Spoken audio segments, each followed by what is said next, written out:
Yes, welcome to another episode of Rolam Live. My name is Rolam. I am your host.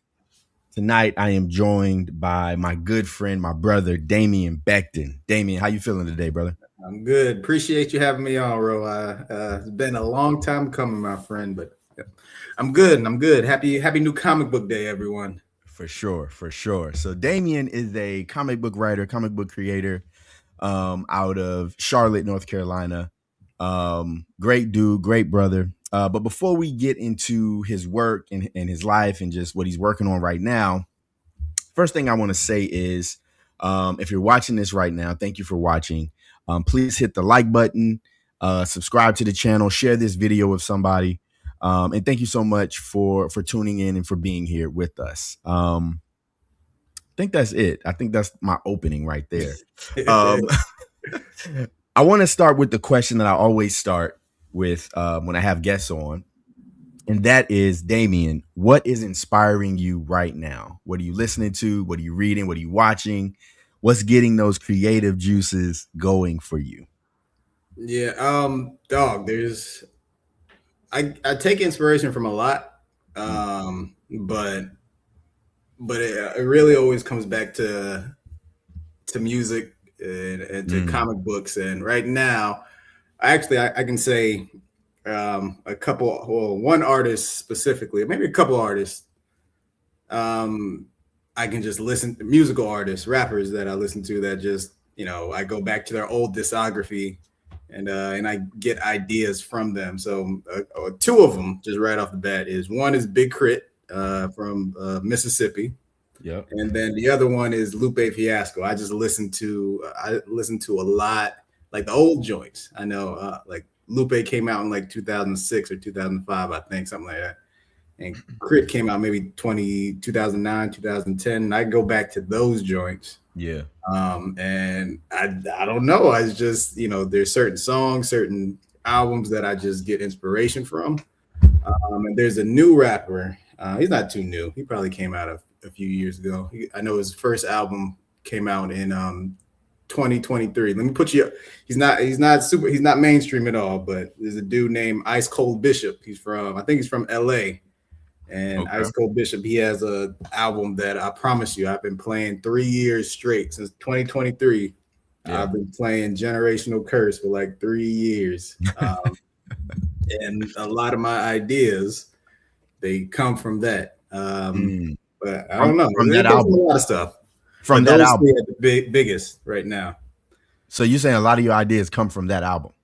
From Okay, all right, let me go. Let me back. Oh, So right now I'm working on a comic.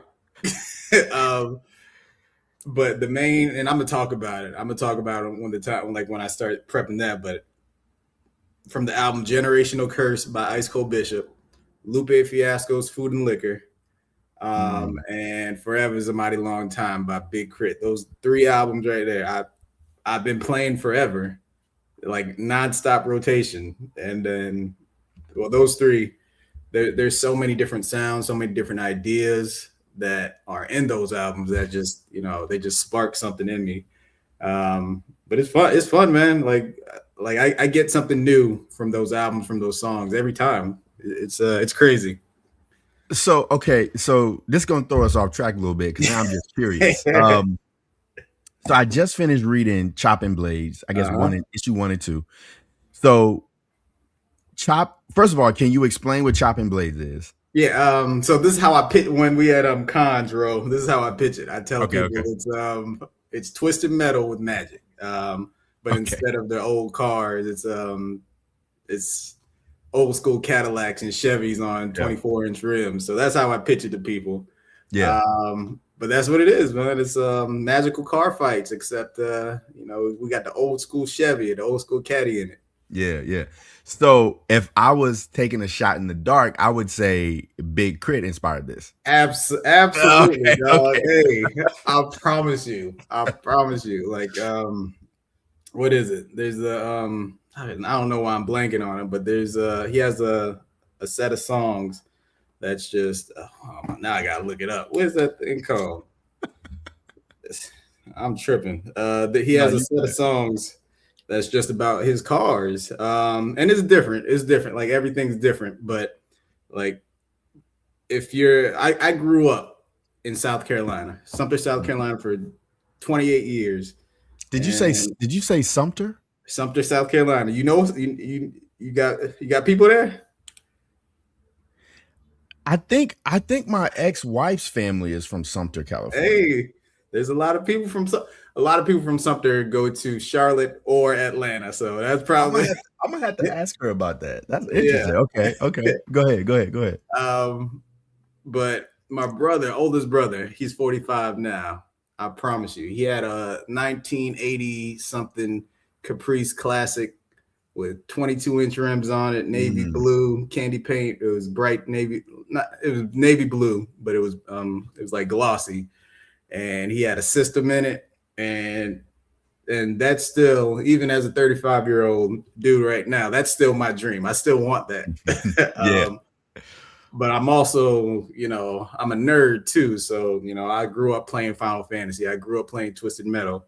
So that's just how my brain works. I listen to hip hop, I read comic books, I make comic books. And that's the story it's kind of a story that I wanted to tell. Yeah. And I think it's a story that needs to be told. Not specifically Chopping Blades, but when I did put Chopping Blades out, magical car fights with old school Cadillacs. I wanted to show people, specifically comic book readers, comic book audience, that there's a whole culture out there of Black people, Southern Black hip hop culture that's just not, people don't know about. That's what I grew up listening to. I grew up living. I grew up listening to Jeezy and UGK and Lil Wayne and all of them. That's just me. But yeah.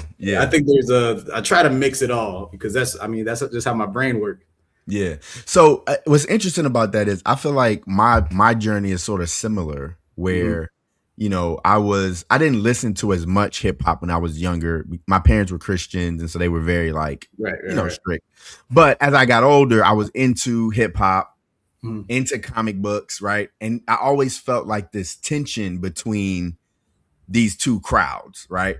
Whereas like you got a lot of my Black friends, my hip hop friends, they'd be like, I'm not into that sci-fi stuff, right? I ain't worried about that. You know what I'm saying? Right. And then I wouldn't even say my white friends. I would just say, because I had Black friends that were into it as well. But that side was like not into the hip hop side, right? Yeah. And so it was just an interesting like tension, I think, right? And so I wonder, did you experience that? And how did you navigate that? Yeah, I mean, growing up, to answer your question, yes. There were, I went to a high school called Crestwood, and everyone in the city, there's only 3 high schools in my town, 3 high schools. They call Crestwood Cresthood. So there was a certain crowd over there. But me, a certain group of people. Yeah, I wasn't lame or nothing. And if you're lame, that's cool. But I was cool with everybody. Well, at least I think I was cool with everybody. Right. But there was a certain side that now I don't care. But there was a certain side of me that I was kind of hesitant to show. Back in the day, people were, it wasn't cool to watch anime. It wasn't cool to watch or to read comic books. Right. But then, shout out to Lupe Fiasco. Lupe Fiasco made that kind of cool back in 2006, and he's been one of the inspirations as well. But yeah, to answer your question, there was a certain side that of myself that I chose to show around certain people. Not everyone got that side. Like, man, I ain't comic books. I don't read comic books. Right. Or anime, but yeah. Yeah, and even when you talk about, you bring up Lupe, but even think about, Afro Samurai. You think about Samurai Champloo, right? You start to see, more of these animes that fuse some of this hip hop feel, some of this Black culture feel. And so it's become more accepted, if you will. You know what I'm saying? But I still found myself like, I posted something one time. I don't remember what it was. It was it might have been Star Wars or something. And one of my good friends, he's an incredible, he's probably the best rapper I know. And I posted something about that, and he commented and said, "Hey, yo, I don't fuck with none of that sci-fi shit." And I I think he was joking, but I also think he was for real. Like I don't deal Yeah, with that. You know what I'm yeah. saying? And it took me a moment. I was thinking about it. I'm like, yo, that's sort of crazy that, we're like 35, 36, 37, and he still is He's still on commenting that. like, Yeah. I don't vote with that. You know what I'm saying? I don't know. It's just weird. It's just weird. Yeah, I think there's nowadays, like kids or people in general, they're exposed to so much because we got social media, because we got all this technology. So it is a Right. little bit more accepting. But I think there's always going to be some crowds that that feel that way. They're going to be like, nah, hey, that's lame, dog. Right. Right. But I think it's part of I think what me and you do, creating these cultures or creating these things in this culture to kind of fuse everything to bring people together. I think there's a market for that. I think there's an audience for that. I mean, you can see it when we go to Heroes Con, when we go to MiniCon, when you do all Yeah. these shows. There's people who go to your table, come to my table, go to Danny's table, and Right. there is a space for that. And For I think sure. it's up to us to kind of figure that out, even though marketing ain't my thing, but I do love telling these stories or trying to tell these stories. Yeah, yeah. Well, you do a great job marketing, so don't sell yourself short. But I did want to ask this. I sent you the questions, and I just had this question pop up, so Are you I don't good, even man? know. I don't know if you have an answer for this, but I wonder. Well, let me give you some context. I've been thinking and pondering about mythology and folklore and magic, and thinking about specifically African Americans and what we pull from. So you have like your Thors, you got your Zeuses, you got, all these different ancient, cultures that have these, mythologies and stories that they pull from. And I think African Americans being separated from Africa, I think it's put us in a place where it's like, even if we pull from African mythology, it still doesn't really feel like ours, right? Right. And so I wonder, when you're creating something like chopping blades and you're using magic and you're creating this world, what were some of the influences that you pulled from, and did you think about that tension for African Americans? Yeah, that's a great question, and I never really thought I'd be asked that. But yeah, there's a when I did when I planned chopping blades, um, you know, I would say one of the other than Big Crit, one of the biggest inspirations is Final Fantasy. If you don't know what Final Fantasy is, back in the '80s, it's an RPG, turn-based combat. But Final Fantasy was a huge inspiration, and one of the things that Final Fantasy did was they pulled from mythology from every myth. They used Norse mythology, they used this mythology, they used that mythology. And when I went into chopping blades, I kind of went in with that idea as well. So I did research because, just like you said, you know, I know my family is from Oklahoma. From before Mhm. that, I don't know where my family's from. Right. But I did have to do some research, and there's like little bits and sprinkles of, this card got this magical piece from this certain god or this certain monster. And I had to do research because I didn't know it. There's some African stuff in there. I threw some Filipino because my mom's Filipino. Hmm. And I did research on some Filipino mythology, and I tried to blend that all into Mm. this magical world, that kind of mirrors ours, and it was fun to do. Yeah. But yeah, I absolutely there's I try to blend it all, um, to create something unique. Yeah. Yeah. I've been thinking a lot about that. And I actually got this book. It's actually sitting right next to me. It's called Mules and Men by Zora Neale Hurston. And Zora Taking Neale notes. Hurston, I don't know if you know who that is, but she wrote Their Eyes Are Watching God. And she was actually a folklorist. And so she went to the South and basically this book compiles all these Negro folkloric stories. Um, And then it has a section where it talks about, I don't know how you're gonna feel about this. This might be controversial, but it talks about hoodoo and like the history of hoodoo and what hoodoo has meant for, enslaved people and African American people. Right. And I want to create something. I don't know what it's gonna look like, but I want to create something that serves as a mythology, not a mythology, a continuation of the mythology for African American, specifically African American people. You know what I'm Right. saying? I don't know what it's gonna look like, but I'm trying to figure it out. You know what I'm saying? Well, you do gotta. I mean, what I don't. I'm gonna look that up, but it sounds like you got a good base for it because that sound. Hey, dog, that sounds dope. All right, Yeah, right off the appreciate you, bat, bro. that sounds Appreciate you. dope. Appreciate you. I'm gonna keep you posted for sure. Oh yeah. Yeah.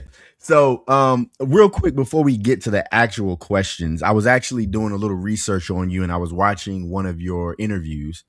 And you just mentioned, your mom, and the interview that I was watching, you mentioned your mom in the interview, and you mentioned, you were just saying like, any chance I get to talk about my mom and how much she means to me, I want to take that chance. And as I was watching it, I was just like, yo, like I want to know more about that relationship between him and his mom. You know what I'm saying? Yeah. And so I just wonder if you could talk about, who she is and what her influence has been on your career and just your life in general. Yeah. Shout out to Prima Becton.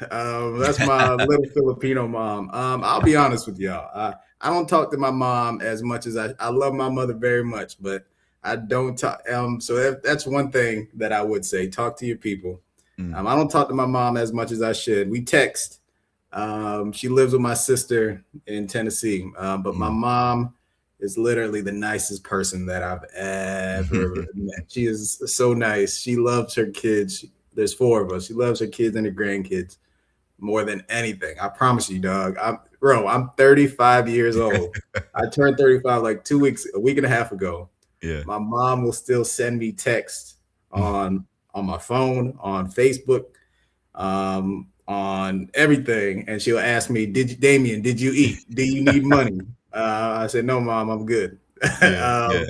But she is, she's been a huge inspiration on me, on my family. I wrote a story, Comic Worlds Away, a few years ago, and I'm still working on volume 2. But Worlds Away is about a mother and a daughter. And the mother in there, the main character, she's like a super exaggerated version of my mom. She's pretty much saying, what would my mom do if she had an Iron Man type suit to get her kids off the planet? And my mom would kill. My mom was the nicest lady in the world, but she would kill somebody to make sure that me and her and the rest of her kids are good. So shout out to Prima Becton. Shout out to her. Love the Prima. Let's go. Yeah. Hey, I'm gonna send her a text. I'm gonna call her. I'm gonna send her a text. I'm gonna call her this weekend, and I'm gonna send her a text when we get off here. Yeah, man. Stop, man. Call your mama, man. Stop playing, yeah, man. Come on, man. Hey, my bad. Nah, it's all good. So one question I wanted to ask you, I love to ask creators this because the answer is always different for each creator that I've had on here. But how do you define creativity personally? And when you did send this, and this is probably the one that I had the hardest time to thinking about, but it's fine. Take your time. Creativity to me is taking a piece of yourself and putting it into the world. I don't think anyone can create something or put something out into this world that doesn't have a piece of them in it, or it doesn't have an influence of their life. How can you write a character if you've never been in those shoes? How can you write a character or how can you write it about a situation if you've never experienced similar things about that? So to me, whether it's music, whether it's comics, whether it's writing, whether it's whatever, it's taking a piece of yourself, even if it's the smallest piece, and putting into the world for others to see. I think you have to be a little bit vulnerable when you create, because like I said, when you do put something into the world or create something, I think it inherently is a part of you, or it's at least a piece of you. Um, so you have to be real with yourself. Yeah, I don't know. I think it's something, taking a piece of your heart, taking a piece of your mind, taking a piece of your soul, and putting it into the world. Yeah, no, I think that's a great answer, and I love what you said about you just said it, and I'm not gonna get the exact words that you said, but the idea is, you are when you put your heart into the world, like you're learning about yourself, you're putting yourself on display along with that story or artwork or painting or whatever. And so I'm working on my first novel right now, and probably about a couple months ago my writers group brought to my attention that one of my main characters, they were like, we don't know what she wants. Like, we don't know what she's doing in this story. And I really had to sit with that. And I had to, like, in order to figure out what she wanted in the story, I had to do like internal work on me. And I had to like deal with myself and like look at my direction and like look at all of my life and then be like, okay, this is what she needs. And it completely turned the story around. Yeah. But that's what I thought about when you said that, because our artwork, at least for me, at least my artwork and my creation is directly tied to my ability to, it's directly tied to the depth I'm willing to go within myself Mhm. to figure out the directions and the pathways. You know what I'm saying? Yeah. How did So I that how did appreciate that that. change the story without giving too much away? How Oh, did it it completely unlocked everything. Like it unlocked the story for her because it was really it was a moment where, so I have it has three POVs. Two of the POVs, like I knew what they wanted and I knew like what they needed, right? Like what I knew what they wanted and I knew like how it would affect them. And my main character, and it was funny because she was the character that I started the story about. And I was aware that I didn't know what she wanted, but I just thought that was just a part of the story. Like this is a character who doesn't know what she wants. And it was causing the story to drag a little bit. And I just couldn't figure it out. And my writers group was asking me questions about it. And I was like, well, maybe that's the point. And then one day I was just like, no, it's not working. It's just not working. But when I figured out what she wanted, what it created was it created an engine for her story. And it also created an engine for everybody else's story because now they all conflict with each other, right? Because Yeah. now she knows what she wants, and so now that she knows what she wants, she's not just along for the ride anymore.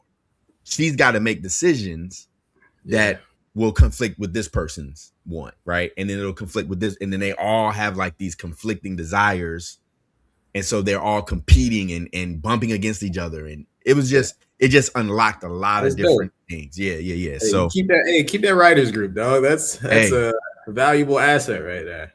we met Whoever they yesterday. Yeah, we met yesterday, and I told him, I say, look, every time I talk to people about this novel now, I tell them my writers group, they the greatest, the greatest, the You greatest. told me about that. I think you told me about the group when during MiniCon. I think you've been I doing. did. Absolutely. Absolutely. Two women that I just happened to meet on Instagram. And one of them is a filmmaker, and she said, hey, I'm working on my novel. Anybody want to join a group? I said, I want to. Yeah. And we've been meeting for, let me see, this week was our 43rd week. So Dog. um yeah, it's been incredible, man. Shout out to the group. um Love y'all. So yeah, we can move on to our next question. I probably should have done this first, but I really wanted you to give a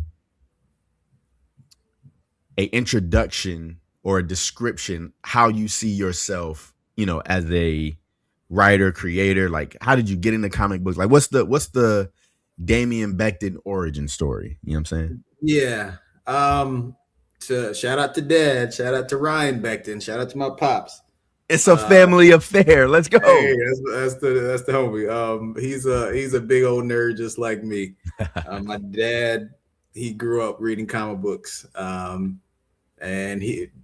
I don't know, second, third grade, he got me into comics. Actually, before that, I know it was before that because my brother had comics, but he got me into comics. And for whatever reason, dog, I'm telling you, Marvel, DC, it was mostly Marvel. It was mostly a Marvel household until I got older. Okay. But for whatever reason, comic books were the one thing that really stuck with me, and I can go back to first grade making comic books. I remember in fifth grade, shout out to Shane Walker. I have no idea what he's doing in life, but we created a character called Panda Man, and I Panda got Man, let's one of the go. sketches. Hey, I got one of the comic books somewhere in my closet, but that was from like fourth or fifth grade. Yeah. But I've been reading since then. Mad Cave Studios, they have an annual talent search I think they started in like 2016 or 2017. 2016, I was 25. Around that time, I remember I tried in 2016, didn't win. 2017, 2018, I tried something like that. And then a couple years I took off. And then 1 year right after COVID, 2021, I said, man, whatever, I'll give it a shot. And then I wrote the script. I entered the thing. I entered the Mad Cave Studios talent search in 2021. Completely forgot about it for the next 3 months. And then I'm on Instagram, and one of the artists that I worked with back in the day said, "Congratulations, Damien." I said, "Congratulations for what?" And then sent me the screenshot of me winning the thing, Mad Cave Studios. And ever since, and I promise you, dog, I was teaching. It was 6 o'clock. It was the end of the day. And then I started to cry in front of the kids. They said, "Mr. Becton, are you okay?" And I had tears just coming out. And I said, "Yeah." I ran across the hallway. She shout out to Mr. O'Neill. Gave Mr. O'Neill a hug. He didn't know why I was crying. But when I won that in 2021, I told myself, if this, and I always wanted to create comic books. I used to write them as a kid, draw them as a kid. I said, if this comic book thing is ever going to happen, then it's going to happen right now. Yeah. And from there, I just took it more seriously. I used that Mad Cave Studios quote trampoline to propel myself. I'm not exactly where I want to be right now, but I use that as the foundation to do what I love to do. I'll be honest with you. I don't make too much money. I make my money making comic books at cons. Some cons are good. Sometimes they're not great. Right. But I use that as a trampoline, as a foundation to do it. And I took it serious. I started creating. I wrote Worlds Away, Try Not to Die. And I'm using that to make the things that's been in my brain since I was 10 years old, dog. And those stories have changed since I was 10 years old, but a lot of them are generally the same kind of stuff. Yeah. And that's what, in a nutshell, that's what it is. I told myself, if I'm ever gonna create comic books like I've always dreamed of doing, then it's now or never. And I'm betting on myself specifically this year. I'm planning on putting like three or 4 books out. But we'll see how it goes. Yeah. So one of the questions that I had was about the Mad Cave talent search. Mm-hmm. And I just wondered, when you won that, how did that affect your confidence as a writer and a storyteller? Yeah. There's imposter syndrome still exists. But when I did do that, when I did win that, it was like, I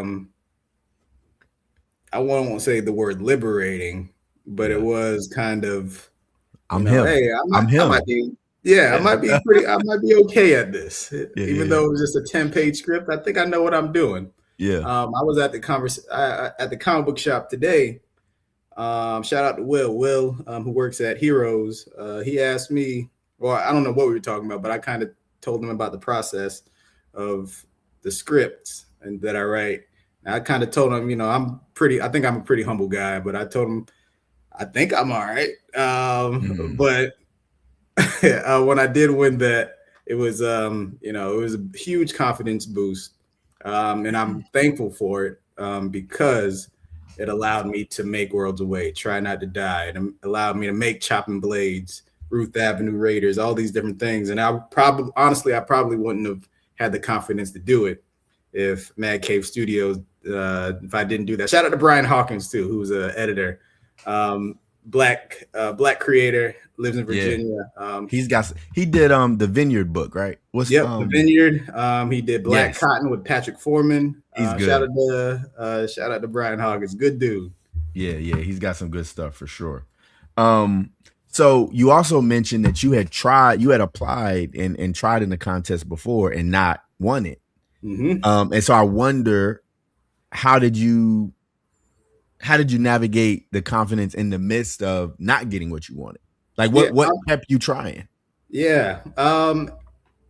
It was. I'm not even gonna lie. When it started, the first few years, it was it was a blow to your confidence. Because there's a Kanye. I'm not, we don't really talk about Kanye anymore, but there's a Kanye West quote. Hold on. Don't get my channel canceled now. Don't get my channel. He said back in the day, 2003 Kanye, I think he said, or 2004, he said, dang, these dudes that much better than me. And a lot of, honestly, that's what my thought process was at the time. I'm like, I can't suck that bad. I lost 3 years in a row. There can't be that many people applying for this. But when I did get it, it was a huge boost. But I also learned that for the past 5 years, rejection is just a part of the process, dog. Like, Yeah. I've been lucky enough to have the opportunity to pitch things to publishers throughout the past 5 years, publishers that y'all might know. And every single time, I promise you, every single time I got no. This looks good, sounds good. Now's not the right time for it, Damien. I would put this book out, but we already got a book that has street racing in it. I'm like, but I talk to creators like you. I talk to creators like so-and-so, and they all tell me the same thing. It's a part. I mean, rejection is a part of the process. It's just we have to, as creators, it's super competitive. Like, me and you, Ro, we're not really competing. I'm not out to beat you, Right. but we are, in a sense, we're competing with each other. There's only so many spots that we have in this publishing world.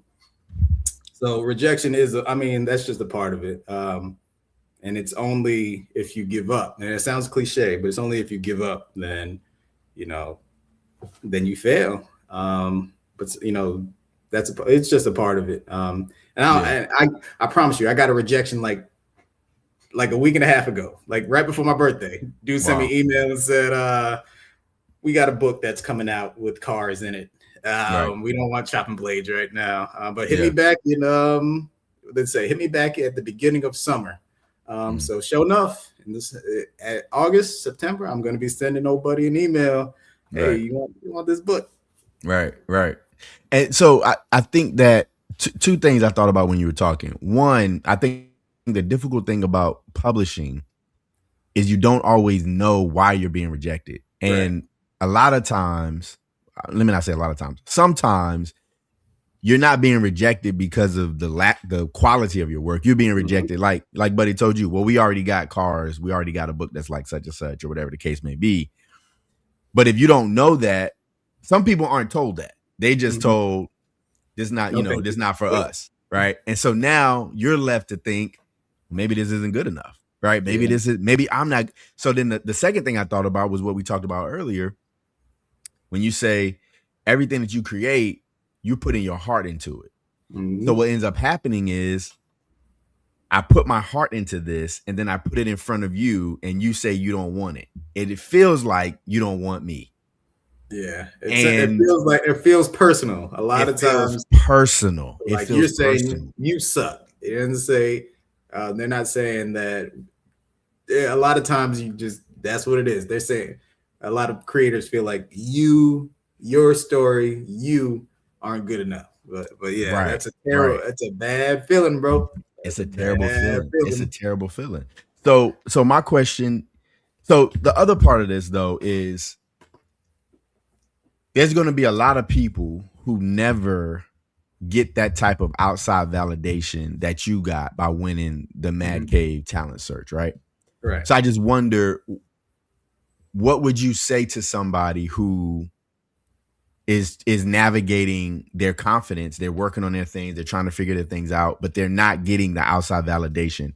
Do you have Mhm. any practical tips for how to, maneuver and navigate your confidence as you're looking for some of the outside validation?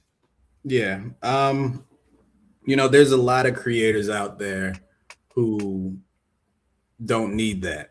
Um, and hopefully I am one of them because I tell people all the time, I'm never going to stop making comic books, even if so and so doesn't want it. There's Pat Shan, there's Charles Stickney on Kickstarter. You'll talk to them. There's Anthony Stokes. You talk to them, they say, "Hey, no, I'm independent. I do my own thing. They don't need validation from Marvel, from DC, from Image, from Dark Horse. They don't need all that, but they got their own audience, and it's serving them well." My advice would be to create. And I recognize that I'm in a different position. I'm a little bit more financially able to do some of the things that some people can't do. And I was lucky, and I'm going to say lucky because it does take luck to win. I think I'm a pretty good writer, but I would do consider myself lucky when I won the Mad Cave thing. Um, Not everyone is as lucky as I am. So I was just telling Will at the comic book shop, if you're gonna create, you know, start off with a small story, maybe a 10-page story, get it published, put it out into the world, and then build from there. But if confidence is the issue, I would say just go for it. Throw something at the wall, see what sticks, and just keep creating. It's a lot. It is very daunting. I'm not gonna lie to you.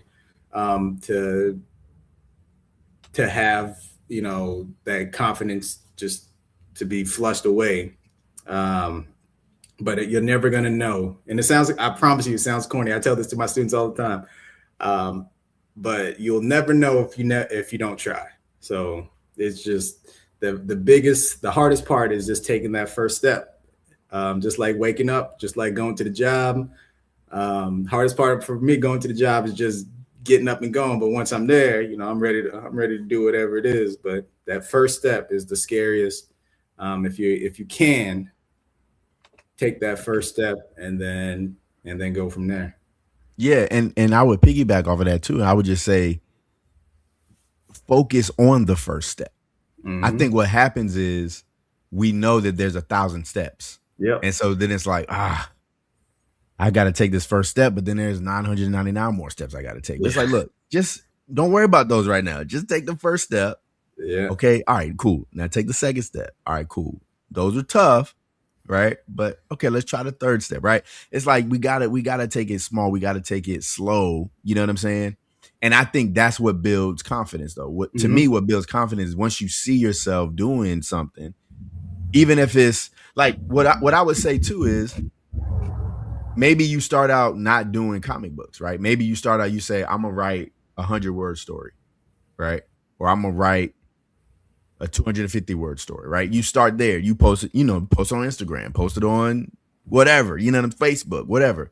And you just start in a place where it's like, okay, you don't need a lot of money, you don't need a lot of people, and you just, like you say, you just start, and then you just build from there. You know what I'm saying? Yeah. It's So I agree with you. That's what I was yeah. saying. It's there's a lot to it, but just like you said, start small. And honestly, I like how you said that. Start small. It's little wins. Honestly, the little wins can take you a long way. Yeah, yeah. Especially when So the let me, art. You were talking about writing, but I was talking about when you see the art come in. That's a good feeling, dog. I'm it's telling you. it's nothing quite like it. I mean, it's nothing quite like it. I'm trying to tell you, what a moment. Mm. I'm remembering. I'm reminiscing. You feel me? Um. So let me ask you this: you mentioned that you're a teacher. Um. how has well first, what led you to education? What led you to wanting to be a teacher? Uh, I tell this to families all the time. I didn't know I was going to be a teacher. My first, when I went to college, I wanted to be I wanted to be the next Stephen A. Smith. Dog. I want to be a sports writer. I want to be a journalist. Did you do broadcast journalism? I was gonna. I forgot what happened, but my plan was to transfer from USC Sumter to the big school, Oh, and okay. I think it was a money thing. Okay, But I okay. didn't transfer, and I said, let me try this education thing out. Okay, I okay. ended up teaching, but I'm thankful for it because, well, one, I learned that I was a pretty good teacher, but I learned that one of the biggest things was a lot of these kids have a lot of stories that they bring with them to school, and that a lot of people don't know about. And as a teacher, I kind of was able to, and I think I've always knew this, but being around young people all the time, I think I learned to empathize a lot more. Not to say that I wasn't empathetic before, but I was able to see that, this dude, he got so much going on at home that he can't control. And it's time we need to, instead of focusing on me all the time, just, I'm trying to make the world a better place. One kid, it sounds corny, one kid at a time, but like I want to, as a teacher, I kind of learned that, when the kids coming up, they're literally, they're gonna be ruling the world one day, and it's like we got to just put good into the world, good into the world, good into the world. With all the crazy stuff happening on the news, I kind of learned that it's tough for a lot of kids out there, and I learned to empathize. Yeah. So the reason why I was excited about broadcast journalism is because I studied broadcast journalism Oh, did in you? college. So that's why I was Hey, I like, can did see you? you. I can Yeah, see you on First Take or yeah, for sure, chopping for it up with sure. Stephen A. My mom says that all the time, and she's really upset that I'm not doing something like that. She's like, Hey, you could "You have got been the on. voice, you got the look, you could have done it." And I'm like, Hey, real talk. You could have been on Pardon the Interruption, dog. for sure, for sure. I miss my calling. I miss my calling. Nah. Okay, so that's what got you to education. How has working in education, working with young people, impacted your career and your creativity, as a writer and a storyteller? Yeah, I put a lot of my students, literally, a lot of my students into my comics. I wrote a story for Black Box Comics. Shout out to Demetrius, the editor, the publisher, the owner of Black Box Comics. I wrote Calabasas, and I literally put a kid, one of the main characters, Bima. I taught her like 4 or 5 years ago. I think she's a junior or a sophomore now. But Bima was such a good kid. It was just her in name only. But I put Bima in my story. I put Zaire. Zaire was a student that I taught my second or third year, but he's playing football for App State in North Carolina now. So being in education, working with all these kids, I know a lot of their stories. I know a lot of their names. I know a lot of what they go through.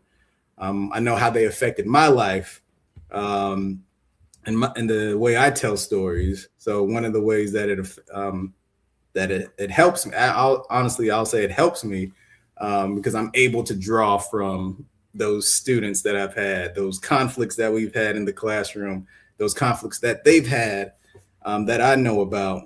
That I learned from them, and I'm able to put those. It's not the whole thing, but little bits and pieces of them into my stories.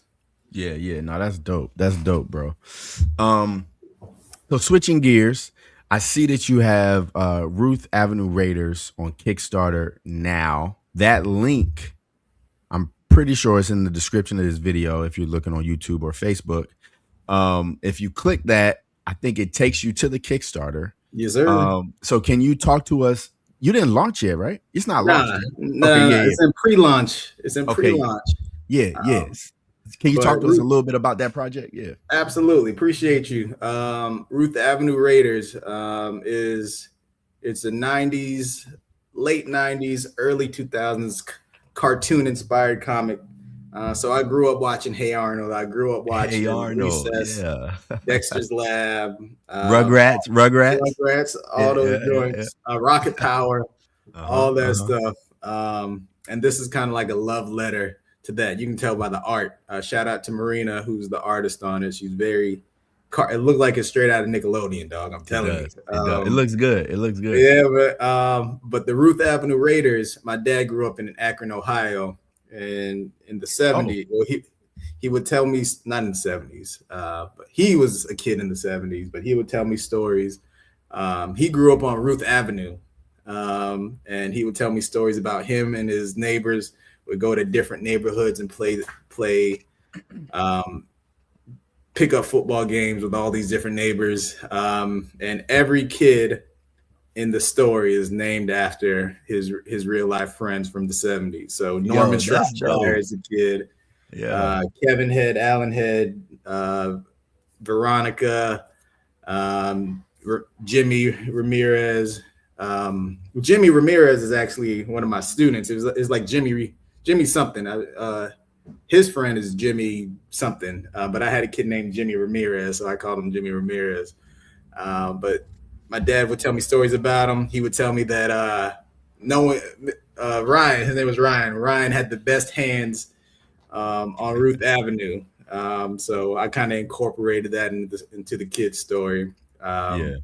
And from there, it just turned into this whole cartoon-like story, this super Dexter's Lab, fantastical kind of story. And it's turning out dope. I'm telling you, I'm super excited about that one.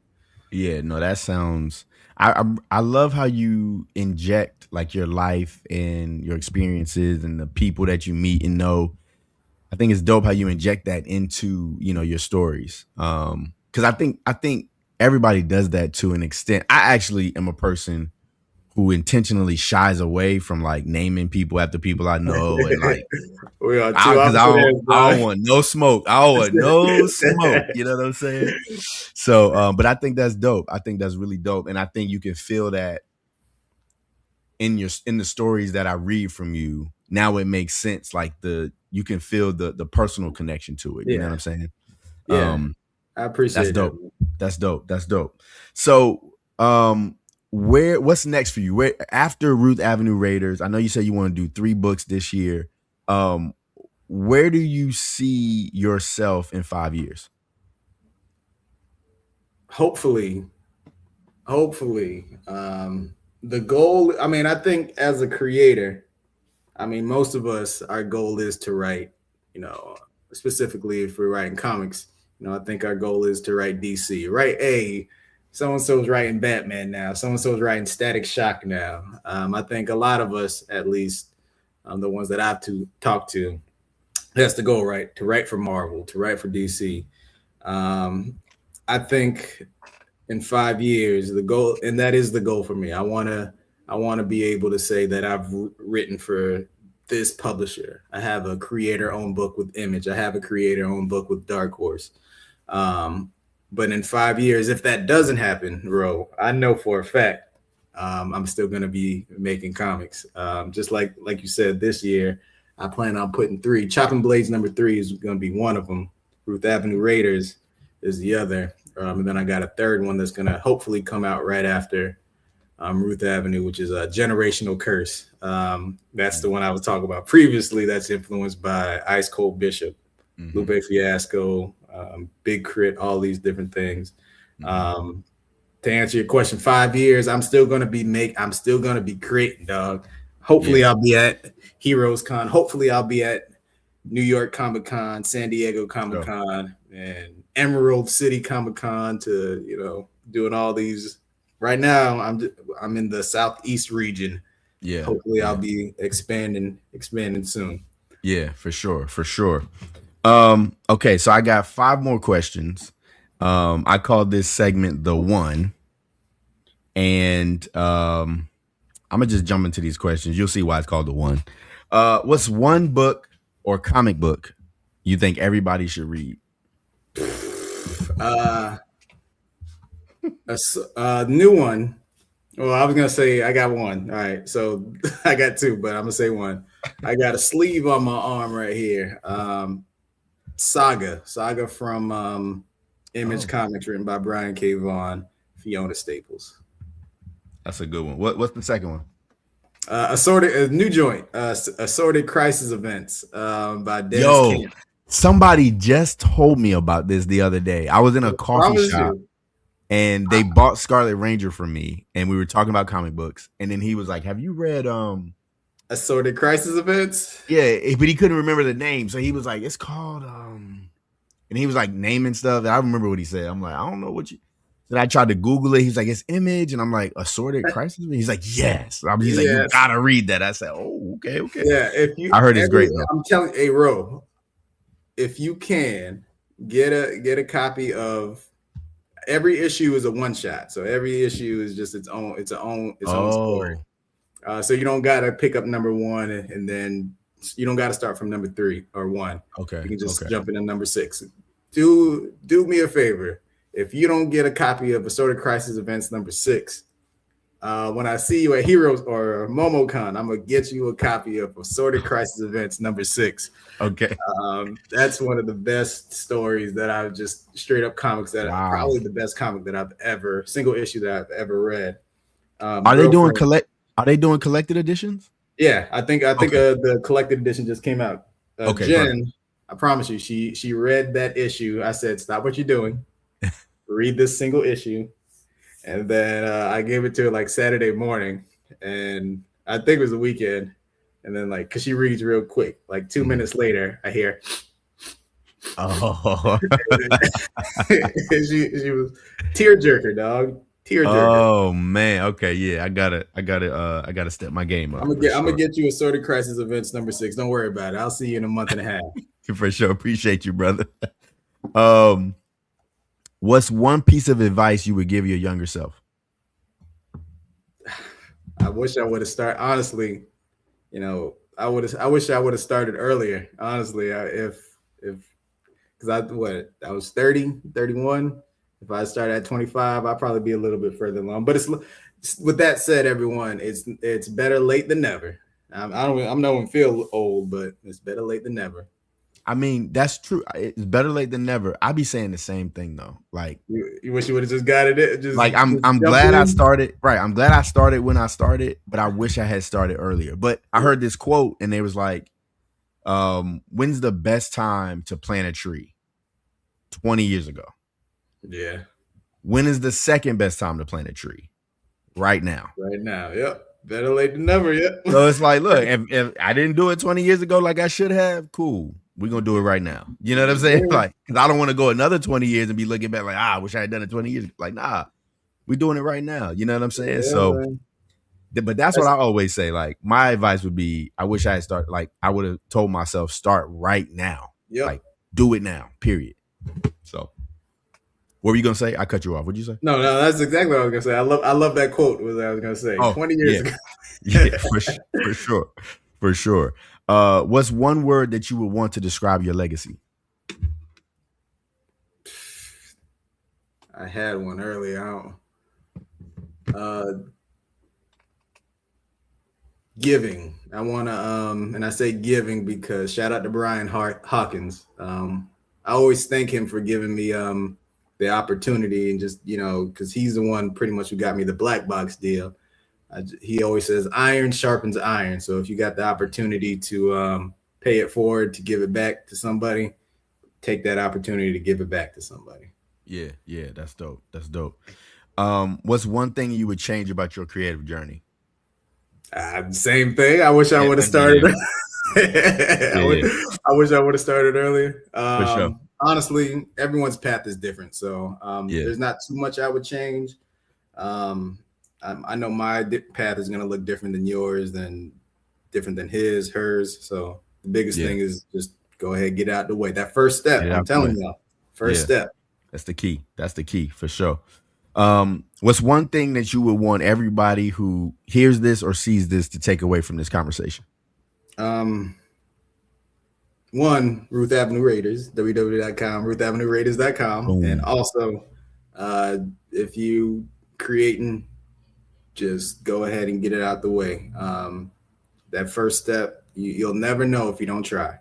Yeah. Yeah. Man, I appreciate that. That was some good stuff. One more time. My last question is always, if you want to plug anything, if you want to say anything, now's the floor. Do what you got. I know you want to talk about Ruth Avenue Raiders, so go ahead, You give them the good? pitch again. Talk to them, let them know. You know what I'm saying? Yeah, Go hey, ahead. Ruth Avenue Raiders, www.RuthAvenueRaiders.com. It's a 90s, 2000s cartoon inspired comic book. It's going to be a 90-page graphic novel. If you're into, if you were into Recess, Hey Arnold, if you're into Dexter's Lab, or if you know just a young reader who's trying to get into comics, or want someone to get into comics, this would be a perfect book for him. Shout out to Ro Lamb, shout out to Danny, shout out to everyone who showed me love the past few years since meeting y'all at MiniCon. I appreciate y'all. For sure, for sure. Yeah, y'all definitely check that out. Hit that link. It's in the description of this video. Check out Ruth Avenue Raiders. It looks incredible. I'm definitely going to be supporting when it's time. Damien, I appreciate you, brother. I just want to say, man, you are an inspiration. I admire you. It's always love when I see you at the cons, man. And man, I'm excited to see where you go from here and all the things you're working on. And man, I just appreciate you. Thanks for coming through. It's been a long time coming for us to have this conversation and just chop it up, and it's been good, man. So I appreciate you. And yeah, that's that. Thank you, man. To Yeah, Thank you. absolutely, absolutely. To the audience, to the watchers, the viewers, thank y'all so much for tuning in. Again, please like this video, share with somebody, subscribe to the channel. If you would like to support the show, you can buy me a coffee. There's a link scrolling at the bottom. Buymeacoffee.com/Rolam. And with that being said, I appreciate y'all, and y'all already know I love y'all. I'll see y'all next week. Peace.